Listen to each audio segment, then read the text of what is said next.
నమస్కారం భక్తివన్ ప్రేక్షకులకి స్వాగతం నేను రూపానాథళ్ళ మనతో పాటు స్టూడియోలో ప్రముఖ ఆధ్యాత్మికవేత్త బ్రహ్మశ్రీ రాజన్ గురుస్వామి గారు ఉన్నారు మాట్లాడదాం నమస్కారం గురుగారు నమస్కారం అమ్మా రామేశ్వరంలో దసరా మహోత్సవాలు ఎలా జరుపుకుంటారో తెలుసుకోవాలని ఉంది తప్పకుండా అమ్మా ముందుగా శ్రీ మహాగణపతి దేవతాభ్య నమః చూసేవంటి వీక్షకులకు నమస్కారం భక్తివన్ ఛానల్ కార్యక్రమానికి స్వాగతం రామేశ్వరంలో చాలా వరకు కూడాను చాలా విశేషమైనటువంటి ఒక కైంకర్యాలు చెప్తారు అక్కడ దేవి నవరాత్రులు చాలా విశేషంగా చేస్తారు దేవి నవరాత్రుల్లో ప్రముఖమైనటువంటి దసరా నవరాత్రి అనేటప్పటికీ అక్కడ ఆయుధ పూజ సరస్వతి పూజ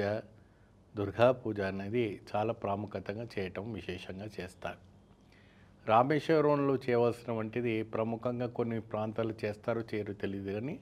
అక్కడ మాత్రం తమిళ ఆచారం ప్రకారమైనటువంటి ఉత్సవాలు పూజలు అవన్నీ కూడా చేస్తారు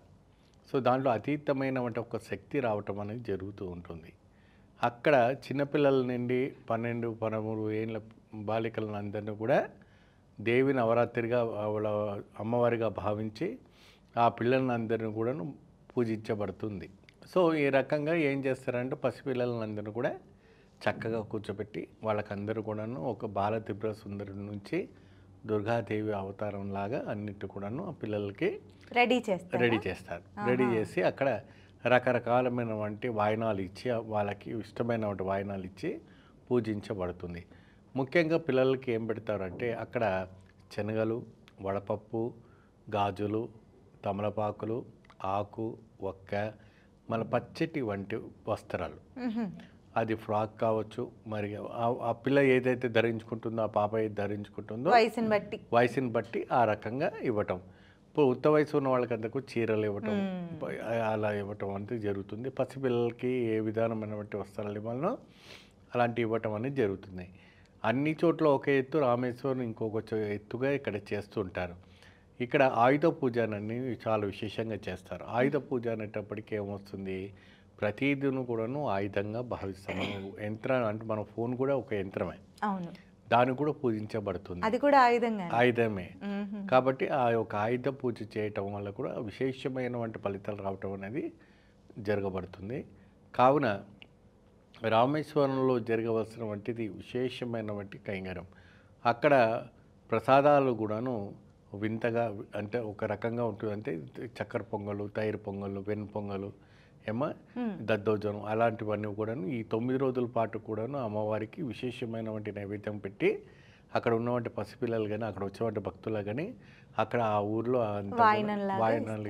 ఇవ్వటం అని జరుగుతుంటుంది ఎక్కువ శాతం అమ్మవారు శాకాంబర దేవిగా ఉండటం వల్ల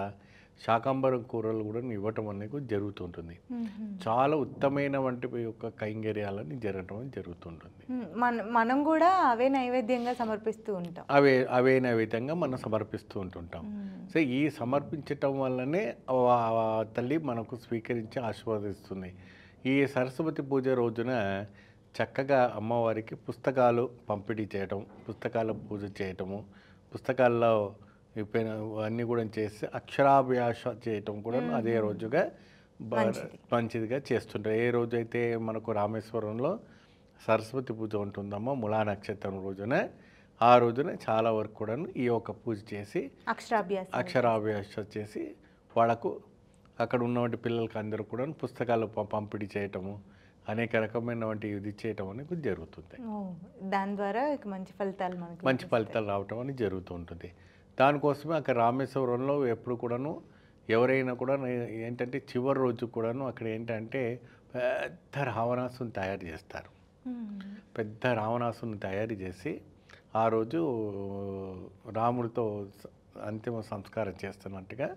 బాణంతో విడిచినటువంటి బాణము రామేశ్వరంలో కొడతారు అక్కడ రావణ సంహారం జరిగింది ఎందుకంటే అక్కడి నుంచే రావణుడికి ప్రారంభమైంది కాబట్టి రామాయణంలో రావణంతా దహనం అయింది కదమ్మా కాబట్టి అక్కడ రావణ్ణి చాలా విశేషంగా పెద్దగా పెట్టి రావణాసుని రాముడు గారు వచ్చేసి బాణం తీసుకొని అక్కడ కాల్చడం అంటే రాముడు వేషం వేసుకున్న బాలుడు ఆ రావణాసుని కాలవటం అని జరుగుతుంది అది విశేషంగానే చాలా విశేషంగా చాలా అక్కడ రామేశ్వరంలో చాలా గ్రాండ్గా చేస్తారు ఇది కనువిందులుగా ఉంటుంది. దసరా నాడు చాలా విశేషంగా ఒక కైంగర్యంగా ఉంటాయి. అసలు మనకు 2 కళ్ళు సరిపోవు, అది అంతటి వైభవం కనపడుతూ ఉంటుంది. అసలు సిసలైన దసరా మహోత్సవం చూడాలంటే రామేశ్వరం వెళ్ళాలన్నమాట. బ్రహ్మాండంగా వెళ్ళాలి. ఎందుకంటే అక్కడే రామాయణం అంతా ముగించింది కాబట్టి అక్కడే ఒక దసరా కూడా ప్రాముఖ్యతగా తెలుసుకోవడం జరుగుతుంటుంది. నమస్కారం గురుగారు. నమస్తే.